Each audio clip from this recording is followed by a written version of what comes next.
pumping gas in my car, and I started getting shot at. So I was shooting back, and I ran out of bullets. And the oils was getting shot, and it was just pouring down my neck and my ear from out of the cans. And I was getting aggravated because there was oil in my ear, my neck. I threw the gun. I jumped in the car, crashed into somebody trying to get out of the gas station. And I said, this will never happen to me again. So I always would carry 2 pistols and about 6 clips, always. Or if I was carrying a little machine gun, 2 machine gun clips, and then a couple of backup 9mm clips. So one day we were going to do something, and I took my jacket off to put a bulletproof vest on. And the guy goes, why you got so many clips? I said, because, I ran out of bullets. And then they says, like, you like steel? And I was like, yeah. And then it kind of stuck. Got that steel. And that's how I got that name. Awesome. Yeah. I was listening to one of your interviews, and you had 3 nicknames, and then eventually Steel was the one that stuck, right? So tell us about the other nicknames. The first nickname was in the 70s. They used to call me Tuscan because there was a pop, a frozen yogurt ice cream, and it was called Tuscan Pops. And I always used to go to the corner store, buy a box, and eat the whole box thinking, okay, it's diet, it's yogurt. And I got that name as Tuscan when I was a kid. I was like 6, 7 years old. Wow. That's hilarious. I had that for a while. And then when I went to high school, my coach, Coach Sinagra, who I love, I respect, and I still friends with him till this day, because we go to our football alumni meetings every year. And he nicknamed me Beef, because I was like a side of beef, on the line. I played offensive tackle, and I played center. And he gave me that name. And then after the shootout, it was a wrap. I was Frankie Steele after that. Once I, would carry all these clips, because you don't want to be, not prepared. So for sure. You always want to be prepared. Then Steele stuck. I like that. That's badass, it followed me into the underworld. My nickname is just in our culture. If you know somebody who, like, for example, they're a barber, so they'll just say, the barber or whatever. And so with me, it's just real estate. Matthew, the real estate, not even the real estate agent, just the real estate. And so that's definitely not as interesting as Steele. Yeah, that's usually how it works in the mob. You have somebody who's got a big nose. He's Tony Big Nose. You got somebody who's got a messed up hand. He's Tommy, messed up hand, or the hand, or somebody who's ugly. He's the mask.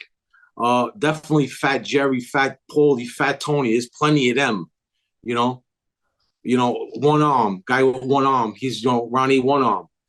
So there's so many different things. There's a lot of Frankie Blue Eyes, a lot of them. So it's like, it's usually that's how it works too, in our, old world.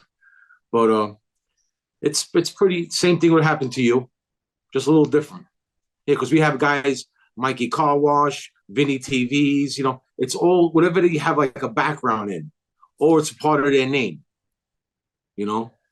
like a little piece of their last name. Yeah. Can you imagine being a boss and like, it's like Fat Andy or something? Like, how would the boss take, like, was that a nickname they wanted, or how would they take that? Like, it sounds a little disrespectful. Listen, they take it out of love. It's all with love. It's not malicious. When I use somebody by their nickname, it's because we're close, we have a rapport, and it's all out of love. And it becomes second nature. You don't even call him by his real name no more. I was showing pictures of a bunch of guys, a list of names of their real name. I didn't know who they were until they showed me the picture, because I knew them by their nicknames. There's a book of mob nicknames, because I was contacted in prison maybe like 25, 30 years ago, and they wanted to add my name in the book. So there's definitely a book somewhere of all the mob nicknames. It's a good idea. The guy and his nickname. That's hilarious. Yeah. So talk to us, Frankie. Tell us about your upbringing. What was it like growing up as a child? Where did you grow up? And Tell us about your father and everything. Yeah. It all started in Brooklyn. I was born in 1970, and my father just came home from prison not too long before that. And, he was always a knock-around guy. He was friendly with all the families, but he liked to sell heroin. So he would go out of the country, import it in from Istanbul, and that was his business, So he really never wanted to be straightened out or, have somebody over him watching. He just wanted to do his own thing. And, but he knew everybody, because even though drugs is, no drug rule in the mob, everybody was doing it. They couldn't stop. They couldn't leave that money on the table, so to speak. So they would do it behind the scenes. But he knew everybody. And growing up, everybody knew I was his son, so everybody knew me. And growing up in Bensonhurst, Brooklyn, there's a social club for every family, basically on every other corner. So you're around all these guys growing up. You see them, you become friendly with them. They know you, some know your history. And you see them, and you're mesmerized by it because you want the fancy car, you want the clothes, you want the money, you want the respect. So Brooklyn was a breeding ground to be in the life. And growing up around that, that's what I wanted to be.